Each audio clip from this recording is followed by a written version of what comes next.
अस्सलाम वालेकुम। प्रोग्राम 10 में खुश आमदीद। मैं हूँ इमरान सुल्तान। हेडलाइन स्टोरी आप जान चुके हैं। आज कोयटा में एक बार फिर दहशत गर्दों की बुज़दिलाना कार्रवाई और कोयटा जो रेलवे स्टेशन है उसके ऊपर एक खुदकुश बम धमाका जिसमें 26 अफराद के जाँ बहक होने की इत्तलात और 50 से ज़ायद अफराद ज़ख्मी हुए हैं और ज़ख्मियों में ख़वातीन और बच्चे भी शामिल हैं। ये धमाका जाफ़र एक्सप्रेस की रवानगी से कबल हुआ।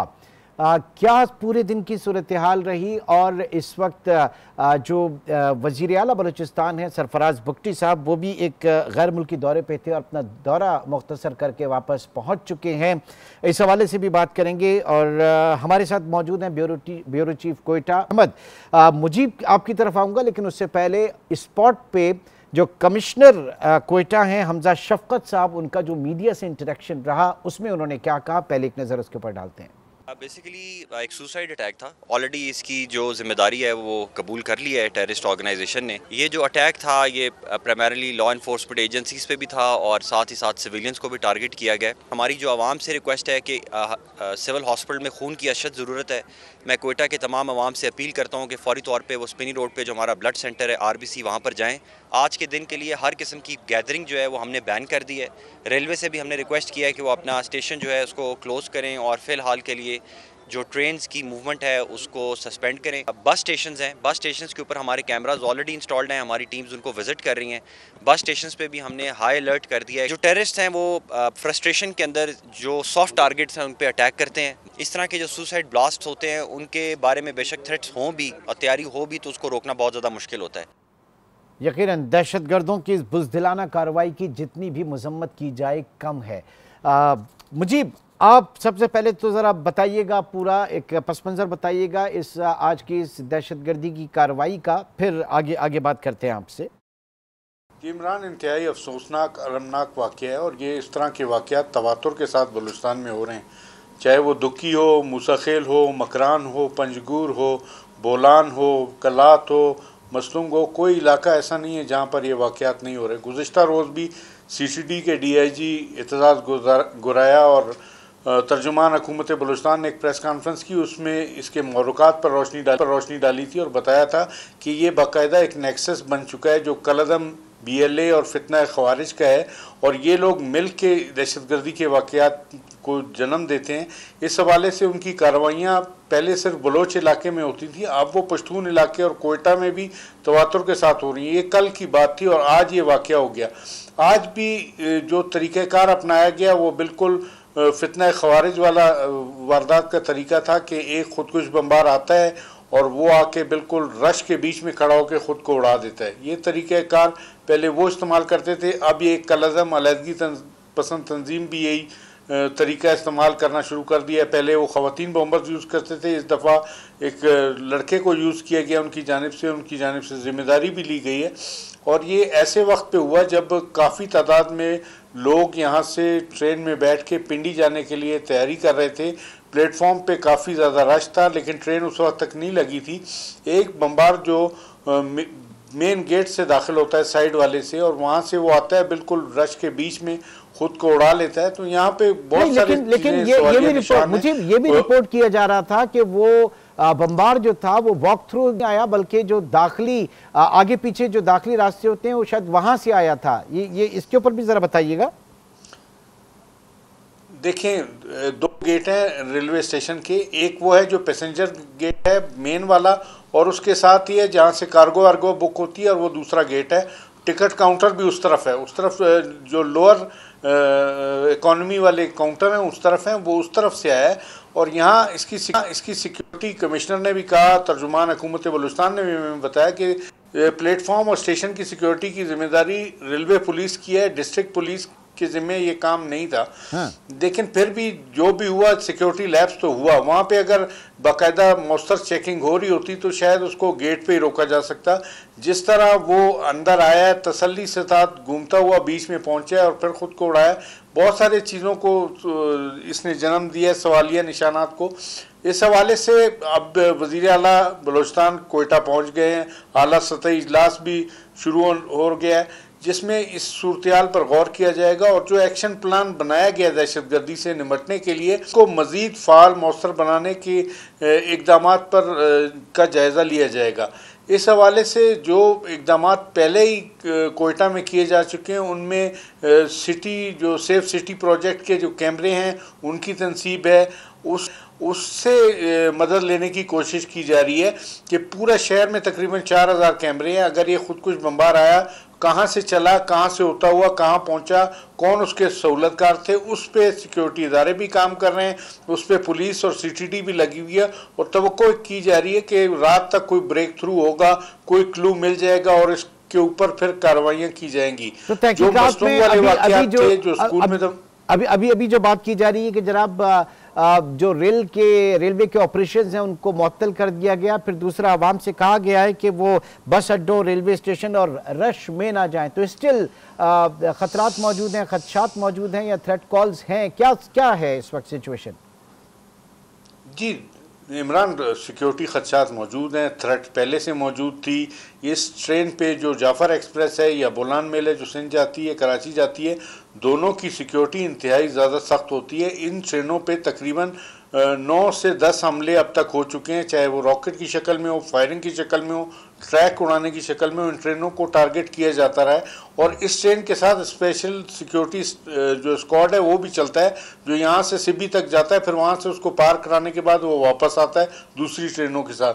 तो वो इंतजाम तो पूरे हैं। अब जहाँ तक ट्रेनों की ऑपरेशन का ताल्लुक है, तो इस वाक़े के बाद जो जाफ़र एक्सप्रेस थी, चमन पैसेंजर थी और बोलान मेल थी, वो अपने टाइम के मुताबिक थोड़ी सी लेट ज़रूर हुई हैं, लेकिन वो यहाँ से मुसाफिरों को लेकर रवाना हुई हैं और अपने मंजिल मकसूद की तरफ जा रही हैं। अगला जो ऑपरेशन मुअत्तल करने की बात है तो वो रेलवे हेडक्वार्टर की जानिब से हमें अब तक कोई ऐसी इतलात नहीं मिली, लेकिन ये सजेस्ट ज़रूर किया गया है कि जी रेलवे स्टेशन, बस अड्डों पर इंतहाई एहतियात से काम लिया जाए। कमिश्नर ने भी कहा था कि हॉस्पिटल में भी जो लोग कवरेज के लिए जा रहे हैं या वैसे जा रहे हैं वो भी एहतियात करें, क्योंकि दूसरी कार्रवाई कुछ ऐसे हो सकती है। माजी में हमने देखा है कि एक ब्लास्ट होता है, उसके ज़ख्मी डेड बॉडीज हॉस्पिटल पहुंचती हैं तो दूसरा हो जाता है। तो इसके सदेबाब के लिए ये हिफ्ज़ मुतक़द्दम के हवाले से लोगों को अलर्ट किया गया था, वो इंतहाई एहतियात से काम लें। अच्छा, अब ये बताइएगा, ज़ाहिर है कि जो सॉफ्ट टारगेट्स जो हैं वो इस वक्त अहदाफ हैं, तो असल अहदाफ ये सॉफ्ट टारगेट्स ही थे, आवाम थी। फिर दूसरा ये कि फितना अल खवारिज और BLA, ये जो इनका नेक्सस है, इनकी बेखनी के लिए क्या इक़दामात इन जनरल वहाँ पर लिए गए हैं सूबे में? देखें, बिल्कुल ये तो कोई डाउट ही नहीं रहा, सॉफ्ट टारगेट ही हिट हो रहे हैं। जहाँ पे हमने देखा है कि अब देखें कि जो 26 अगस्त की रात को हुआ था उसमें भी सॉफ्ट टारगेट हिट हुए थे। उन्होंने बसों से उतार के दुक्की में लोगों को मारा था, लेकिन लसबेला में जब 7 खुदकुश बम्बार दाखिल हुए कैंप की तरफ तो वहाँ पे टोटल कैजुअल्टी 3 थी, क्योंकि उनको रेजिस्टेंस मिली थी। उनको ये पता है कि जहाँ पे रेजिस्टेंस होगी वहाँ पे कार्रवाई से उनको ज़्यादा फ़ायदा नहीं होगा, इसलिए सॉफ्ट टारगेट पब्लिक है, मजदूर है, अवाम है, मुसाफिर हैं, उनको करते हैं और वही उन्होंने किया। जहाँ तक इनके सदेबाब के हवाले से बात है तो एक जामे एक्शन प्लान तैयार है, उसके तमाम चीज़ों का जायज़ा लिया जा रहा है। कल भी एक नौजवान जो पंजाब यूनिवर्सिटी का तालिब इल्म था, उसने आके बताया था कि किस तरह लोगों को वरगला के ले जाया जा रहा है। जो पॉलिटिकल काम है वो हुकूमत को करना है, वो जो इश्यूज़ हैं उनको सॉल्व करना उसका काम है। जो बुनियाद बन रहे हैं पसमानदगी की या एहसास महरूमी की, वो पॉलिटिकल गवर्नमेंट करेगी। बाकी जो फोर्सेस हैं, कानून नाफिज करने वाले इदारे हैं, अमन बरकरार रखना रियासत की जिम्मेदारी और वो कर रहे हैं। अच्छा, अब फर्दर डेवलपमेंट, जो कराची में पिछले दिनों एयरपोर्ट हमला हुआ था तो उसमें आज ऑफिशियल्स हैं, उनकी प्रेस कॉन्फ्रेंस भी सामने आई और उसमें ये पता चला कि कुछ गिरफ्तारियां भी अमल में आई हैं और जो सहूलतकार थे, और फिर उसके भी जो ताने बाने हैं वो बलूचिस्तान, और बलूचिस्तान में इन्हीं कलदम तंजीमें और इसी नेक्सस के जाके मिलते हैं, तो ये स्प्रेड कर रहे हैं। जी बिल्कुल ऐसे ही है, ये सहूलतकारी हो रही है और ये हम बारहा कहते रहे हैं कि सहूलतकारों को पैसा दिया जाता है। ये पैसा कहाँ से आता है? ये अफ़गानिस्तान के रास्ते आता है, इंडिया के रास्ते आता है और ये जितना भी जो हुंडी हवाला का कारोबार हो रहा है वो सारा इस पे बेस कर रहा है कि दहशतगर्दी के लिए पैसा बाहर से यहाँ मुंतकिल हो रहा है, चाहे वो इंडिया उसके लिए बैकिंग कर रहा हो या अफगानिस्तान कर रहा हो या इसराइल या कोई और मुल्क कर रहा हो, लेकिन पैसा बहरहाल यहाँ पे आ रहा है। इसके लिए जो मैकेनिज्म है उसको मौसर बनाने की ज़रूरत है। इसकी बारहा निशानदेही की जाती रही है कि इस पैसे की जो आमद है हुंडी हवाले से उसको अगर रोक लिया गया तो दहशतगर्दी में काफ़ी हद तक कमी होगी। केयरटेकर गवर्नमेंट में हमने देखा था इसके ऊपर क्रैकडाउन किया था और बहुत मैसिव लेवल के ऊपर इसके ऊपर क्रैकडाउन हुआ था, और जो पाकिस्तान से डॉलर्स अफगानिस्तान मुंतकिल हो रहे थे, ये जो ट्रांजैक्शंस इलीगल हो रही थी, उनके ऊपर काफ़ी उसकी सरकोबी की गई थी। तो उसके बड़े मस्बत नताइज यकीनन मिले होंगे, और फिर इस तरह की जो कलदम तंजीमें हैं, जो टेररिस्ट ऑर्गेनाइजेशन है, उनकी फाइनेंशियल सपोर्टिंग भी बंद हुई होगी। तो अब आप क्या कहते हैं कि क्या ये दोबारा कारोबार शुरू हुआ है या इसका स्केल कम हो गया है? जी, ये कारोबार हो रहा है, पहले भी हो रहा था, अब भी हो रहा है। बीच में इसमें कुछ कमी आई थी, लेकिन जिस तरह के वाक़यात बलूचिस्तान में हो रहे हैं, जिस तरह की सहूलतकारी हो रही है, जिस तरह CTD ने अनर्थ किए हैं, सिक्योरिटी इदारों ने चीज़ें सामने उनके आई हैं, तो ये चीज़ें तो बिल्कुल क्लियर हो गई कि बाहर से पैसा आ रहा है और सहूलतकार बगैर पैसे के कोई काम नहीं कर रहा। उनको पहले पैसे मिलते हैं, फिर वो करते हैं, चाहे उन्होंने वेपन पहुंचाने हो, चाहे उन्होंने लोगों को अकोमोडेट करना हो, उनको अकोमोडेशन देनी हो, दहशतगर्दों को उनको रैकी करके हदफ तक पहुँचाना हो, ये सारा काम सहूलतकार और मकामी सहूलतकार कर रहे हैं, और इसके लिए बाकायदा उनको फंडिंग हो रही है। इसको रोकने की जरूरत है। इसके लिए कौन से इसमें ऐड करूं, एक परेशान कुन बात यह है कि जो हम बात कर रहे हैं इस वक्त हुंडी हवाला की, सिर्फ यही नहीं है बल्कि लीगल चैनल भी इसके अंदर एक्सपोज हुआ है। आज ही की खबर है, कराची में जो एयरपोर्ट हमला हुआ था उसमें जो सहूलतकारी की गई उसमें बैंक ट्रांजैक्शन जो है वो इन्वॉल्व थी, और उसके अंदर बैंक के अमले ने 2 लाख रुपए, बाकायदा ये मीडिया के ऊपर इस वक्त रिपोर्ट हो रहा है कि उस ट्रांजेक्शन के लिए 2 लाख रुपए बैंक के अमले ने लिए थे। तो हम सिर्फ वहां पर नहीं देखें, अपने लीगल चैनल्स के अंदर भी देखें कि वहां पर भी बहुत कुछ देखने की जरूरत है। जी देखें इमरान, बैंकिंग चैनल बिल्कुल इस्तेमाल हो रहा है, लोकल उसके लिए हो रहा है, और वो छोटी पेमेंट्स के लिए हो रहा है। लेकिन जो बड़ी पेमेंट्स आ रही हैं, बड़े पैमाने पर जो पेमेंट्स आती हैं, जो मरकजी सहूलतकार होते हैं उनके पास, वो तो हुंडी हवाले से आती हैं। अब जो ट्रांजैक्शन हो रही है, छोटी ट्रांजैक्शन बैंक के थ्रू हो रही है, बड़ी ट्रांजैक्शन बैंक से नहीं हो रही। छोटी ट्रांजैक्शन उनके लिए होती है जो छोटे सहूलतकार होते हैं, जिनको छोटे छोटे काम जिनके ज़िम्मे लगाया होता है, उनको लाख, 2 लाख, 5 लाख रुपए जो मुंतकिल करना हो। लेकिन जो बड़ी करोड़ों में ट्रांजैक्शन हो रही है वो हुंडी हवाला ही है, वो बैंक ट्रांजैक्शन नहीं है। फिर भी इस पे तमाम बैंकों को मॉनिटर किया जा रहा है कि किस जगह पे कौन सी मशकूक ट्रांजैक्शन हुई है, कहाँ से किसके पास पैसा आया है। अभी आप बात कर रहे थे इस वक्त सिक्योरिटी प्लान के हवाले से और सेफ सिटी के हवाले से, तो बुनियादी सवाल यहाँ पे ये बनता है, चूंकि एक देरीना मसला है लॉ एंड ऑर्डर का वहाँ पर तो फेडरल गवर्नमेंट और प्रोविंशियल गवर्नमेंट जो वसाइल इस वक्त फंड्स फराहम किए जा रहे हैं, नहीं किए जा रहे, उसके हवाले से आप क्या कहेंगे मुझे? देखें, इसमें बिल्कुल कोऑर्डिनेशन है, क्योंकि यहाँ पे जो इदारे काम कर रहे हैं, चाहे वो फ्रंटियर कोर बलूचिस्तान हो, नॉर्थ या साउथ, या इसके साथ इंटेलिजेंस इदारे हों, वो मुकम्मल कोऑपरेट कर रहे हैं बलूचिस्तान हुकूमत के पास। साथ उनके पास, बलूचिस्तान के पास अपने ऐसा इतने वसाइल नहीं है, उनके पास पुलिस है, उनके पास लेवीज़ है, लेकिन उनको फुल सपोर्ट FC की जानिब से मिल रही है, इंटेलिजेंस इदारों की जानिब से मिल रही है।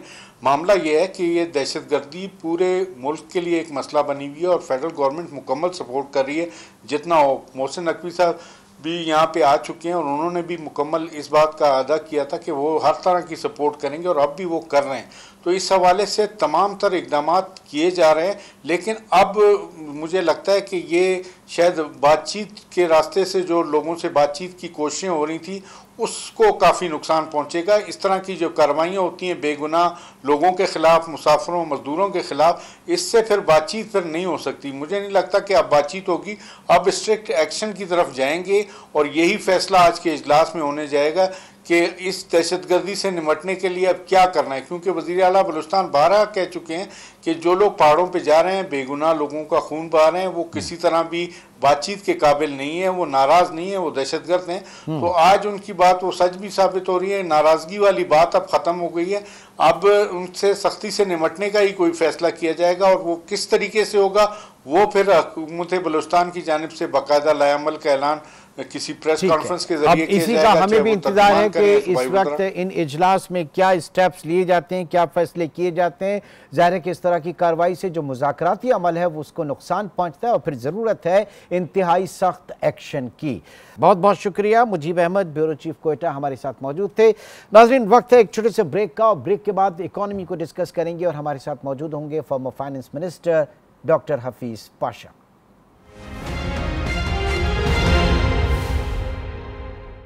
Welcome back. और अब जायज़ा लेंगे पाकिस्तान की मईशत का। मुआशी महाज पर हम देख रहे हैं कि एक बड़ा एक कॉम्बिनेशन है, उसमें कुछ मस्बत ख़बरें भी हैं और कुछ शुकूक व शुबात या ख़दशात जो हैं वो भी बदस्तूर अपनी जगह पर मौजूद हैं।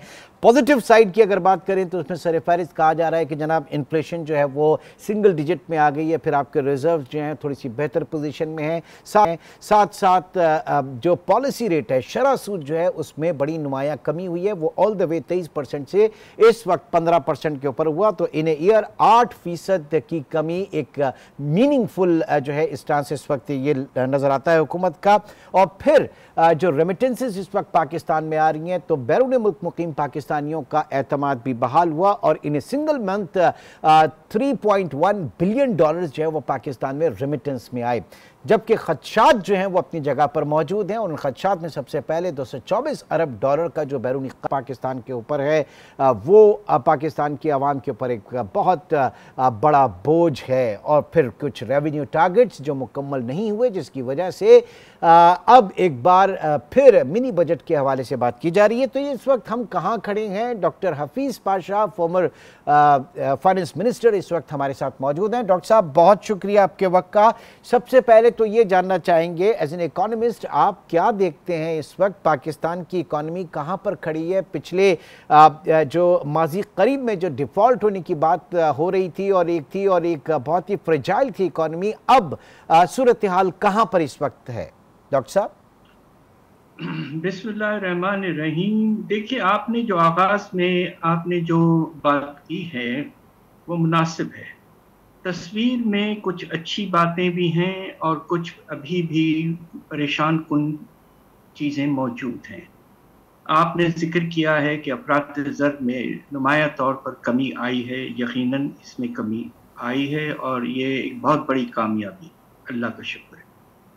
दूसरी तरफ आपने जिक्र किया है रेमिटेंसेस वगैरह में नुमाया तौर पर इजाफा हो रहा है, ये भी अच्छी बात है। मगर ये देखिए कि हमारे जो एक्सपोर्ट्स हैं और जो हमारे यहाँ जो फाइनेंशियल अकाउंट में इन्वेस्टमेंट और बोरोइंग होती है, उसमें कुछ ख़ास इजाफा नहीं है, अलबत्ता कुछ कमी है।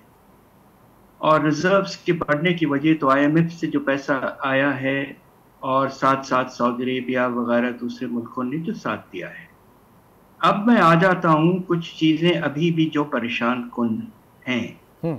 सबसे पहले शरह नमू, यानी कि हमारे माशी हालात में किस रफ्तार से अब आगाज़ होगा। पिछले साल शरह नमू की रफ्तार 2.4% थी, जिसकी वजह से यकीनन बेरोज़गारी में इजाफा हुआ होगा बहुत। अब इस वक्त जो प्रोजेक्शन है वो 3.2% की है IMF की तरफ से, और पाकिस्तान की हुकूमत भी 3.5% के लगभग की टारगेट की बात कर रही है। मगर हो क्या रहा है? हो ये रहा है कि ज़री शोबे में कपास की फसल कम से कम 20 से 25% कम हुई है। और दूसरी तरफ चूंकि अब हम कीमतें अपने किसानों को नहीं दे पाएंगे IMF के इंसिस्टेंस पर कि no procurement of support prices, तो इसके नतीजे में ख़तरा ये है कि आप ये देखें कपास की फसल बुरी तरह से मुतासिर हो सकती है, गंदम की फसल भी बुरी तरह से मुतासिर हो सकती है। अच्छा। लिहाजा एग्रीकल्चरल सेक्टर में ग्रोथ कम होगी, और जल्द से जल्द कह दूं कि आपका लार्ज स्केल मैन्युफैक्चरिंग सेक्टर में भी शरे नमू अब मनफी है 1%।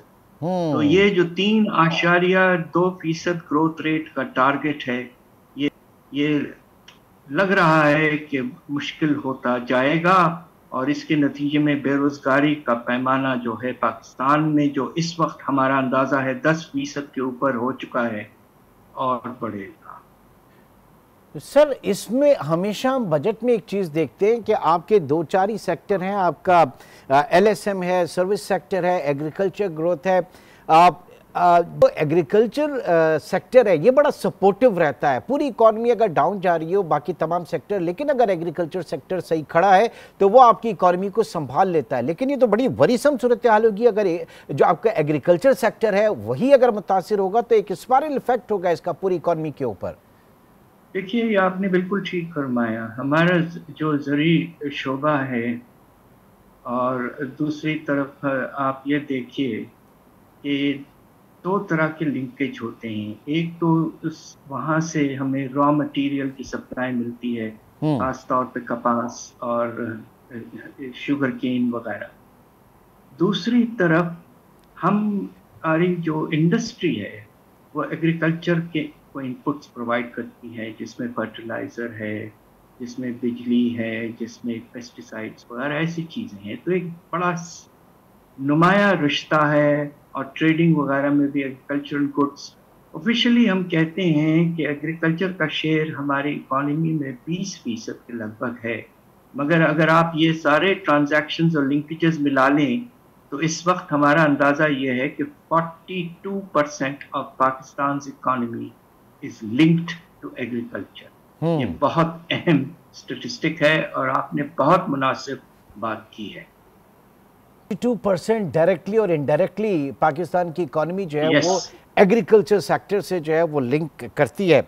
अब पॉइंट यहाँ पर यह आता है कि सर, जिस तरीके से हमने देखा कि शरह सूद जिस तरह से बढ़ाई गई थी, तो मेन ऑब्जेक्टिव उसका यही था कि हुकूमत को पैसे चाहिए थे, और हुकूमत को जब पैसे चाहिए होते हैं तो वो शरह सूद बढ़ाकर, ताकि लोग एक सेविंग्स के कॉन्सेप्ट के अंदर जाएं, वो अपने बैंकों में पैसा रखें। इसके अलावा वो जो सर्टिफिकेट्स वगैरह हैं, पाकिस्तान इन्वेस्टमेंट बॉन्ड एंड फला जो दूसरे बहबूद सर्टिफिकेट वहाँ पर रखें, और वहाँ से हुकूमत लेके वो पूरा करती है।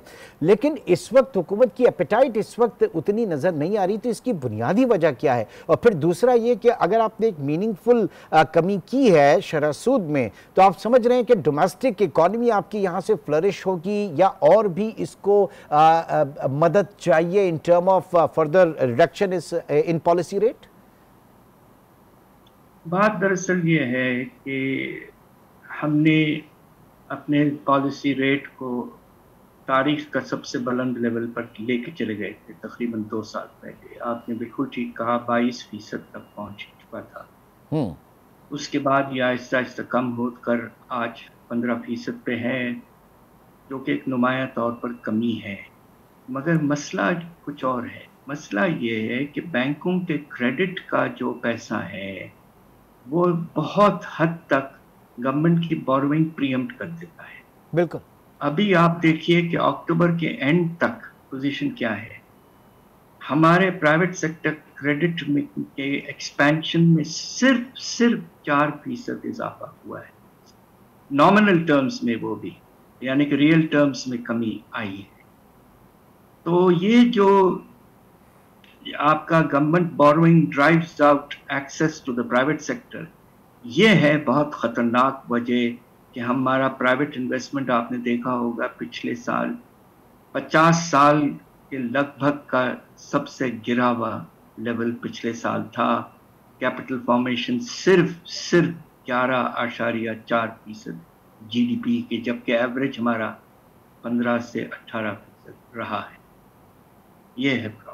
ओके, डॉक्टर साहब हमारे साथ मौजूद हैं। नाज़रीन, एक मुख्तसर से ब्रेक की कॉल है, और ब्रेक के बाद भी डॉक्टर हफीज़ पाशा हमारे साथ मौजूद, जिनसे हम मज़ीद जानेंगे कि अपकमिंग ये जो मिनी बजट के हवाले से बात की जा रही है और जो रेवेन्यू शॉर्ट है, इस तनाजुर को थोड़ा सा और डिटेल में डिस्कस करना चाहेंगे। एक छोटे से ब्रेक के बाद दोबारा मिलते हैं। प्रोग्राम में एक बार फिर खुशामदीद कहेंगे और doctor Hafeez Pasha former finance minister हमारे साथ मौजूद हैं। डॉक्टर साहब, अब ये जो बात की जा रही है इस वक्त के रेवेन्यू शॉर्टफॉल है और आईएमएफ की बड़ी सख्त कंडीशंस थी इस हवाले से, और हुकूमत अब शायद देख रही है एक बार फिर कुछ मिनी बजट के हवाले से, तो ये परसेप्शन कहाँ तक सही है डॉक्टर साहब, कहाँ तक सही लग रहा है आपको? ये वाज़े तौर पर हुआ यह है कि इस साल बजट में एफबीआर के रेवेन्यूज़ में एक तारीख का बुलंद टारगेट रखा गया, यानी कि 40% इजाफा रेवेन्यूज़ में, जबकि आपका जो शरह नमू है वो मुश्किल से 3% और आईएमएफ कह रही है कि अफरात ज़र 10% से भी कम होगा, तो 13% आपके टैक्स बेस में इजाफा ओवरऑल और 40% रेवेन्यूज़ में इजाफा आप टारगेट कर रहे थे। हम तो पहले दिन से कह रहे हैं, जिस दिन हमने बजट सुना था जी, कि ये रेवेन्यू टारगेट 12,970 अरब का इनफीजिबल है।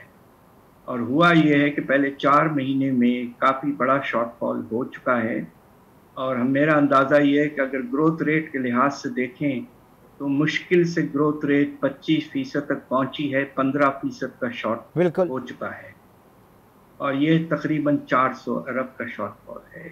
इसलिए भी तो आईएमएफ परेशान हो गई है, और मेरे ख्याल से आज या कल या परसों एक आईएमएफ का डेलीगेशन पाकिस्तान शायद आ रहा है।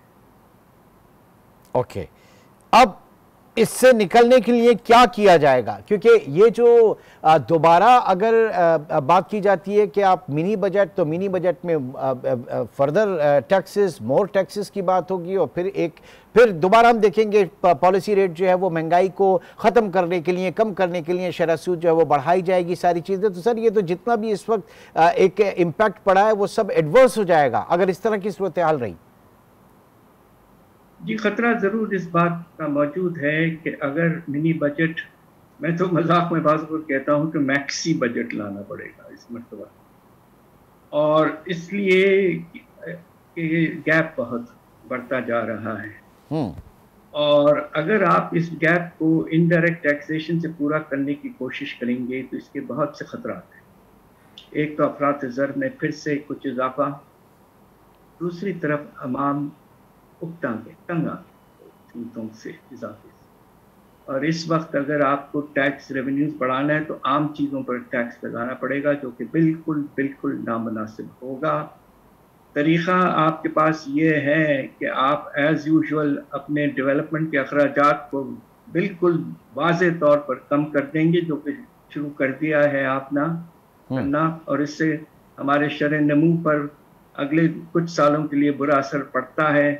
और दूसरी तरफ आप कोशिश तो करें कम से कम कि अपने जो करंट खर्चे हैं उनको कमी लाने की कोशिश करें। आपने इस साल बजट में तो तनख्वाहें 20-25% बढ़ा दिया है। बिल्कुल तो हैरत अंगेज जो आपने स्टेप लिया था, ऐसा नहीं होना चाहिए था, और उसके नतीजे में अगर आप प्रोविंशियल गवर्नमेंट्स को भी मिला लें तो हमारा जो खर्चा है करंट का तनख्वाहों और पेंशन की वजह से 800 अरब बढ़ा है। तो ये हैरत अंगेज बात है। अब आपको सोच समझ के आगे बढ़ना चाहिए। सर, आपकी एक बड़ी हिस्ट्री रही है आईएमएफ के साथ डील करने की, बहुत बड़ा वसी तजर्बा रहा है। ये बताइए, जो मेन एडमिनिस्ट्रेशन होती है उसका कोई फ़र्क पड़ता है? मिसाल के तौर पे इस वक्त तो पूरी दुनिया को डोनाल्ड ट्रंप के हवाले से देखा जा रहा है, उस कॉन्टेक्स्ट में देखा जा रहा है, तो रिपब्लिकन या डेमोक्रेट्स कुछ बुनियादी फ़र्क होता है इनकी अप्रोच के अंदर, और अगर होता है तो हमारे लिए क्या होगा फिर उसमें? देखिए, मैं दबे अंदाज में कहना चाहता हूँ कि ट्रंप की जो ख्वाहिश है कि अमेरिका का चाइना के साथ कॉन्फ्रंटेशन जारी रहे और हो सकता है उसको और सख्त करें। पाकिस्तान का इस वक्त जो रिश्ता है चाइना के साथ बहुत मुस्तहकम और बहुत ही अल्लाह का शुक्र है काफ़ी सालों से रहा है, मगर अब ख़तरा ज़रूर ये पैदा हो सकता है कि थ्रू द आईएमएफ और दूसरे ज़रियों से अमेरिका कुछ प्रेशर डाले कि पाकिस्तान चाइना से अपना रिश्ता कुछ कम करना शुरू कर दे और one belt one road initiative और उसको बैक ना करें, ये खतरा जरूर है। तो इसमें कुछ कोई कैरेट एंड स्टिक अप्रोच भी आप देख रहे हैं या फिर वो स्टिक वाली नजर आएगी सर? देखिए, इस वक्त जो मसला है जिसका आपने अपने इंट्रोडक्शन में जिक्र किया कि पाकिस्तान को इस साल 22 से 24 अरब डॉलर की एक्सटर्नल फाइनेंसिंग की ज़रूरत है। सबसे अहम सवाल इस वक्त हमारे माशी हालात के बारे में ये है कि ये कैसे पूरा होगा और इसको पूरा करने के लिए हमें किस हद तक झुकना पड़ेगा, ये आने वाले दिनों में देखना पड़ेगा। इससे आगे मैं कुछ कहना नहीं चाहता। अच्छा सर, बिल्कुल लास्ट में जानना चाहूंगा कि ये इस वक्त हम देख रहे हैं कि हमारी स्टॉक मार्केट, वैसे बाय गॉड मैं कभी भी स्टॉक मार्केट को रिलेट नहीं करता हमारी रियल अंदर से, लेकिन फिर भी इस वक्त हम देख रहे हैं कि जनाब 93,000 इंडेक्स पहुंच चुका और हुकूमत बड़ा इसके ऊपर कह रही है कि जनाब जो इन फॉरेन इन्वेस्टर हैं वो पाकिस्तान के ऊपर बड़ा एतमाद बढ़ रहा है, सारी चीजें। कोई लिंकेज होता है स्टॉक मार्केट का, एटलीस्ट पाकिस्तान की जो स्टॉक मार्केट है उसका हमारी रियल इकोनॉमी के साथ? जी, हद तक जरूर होता है।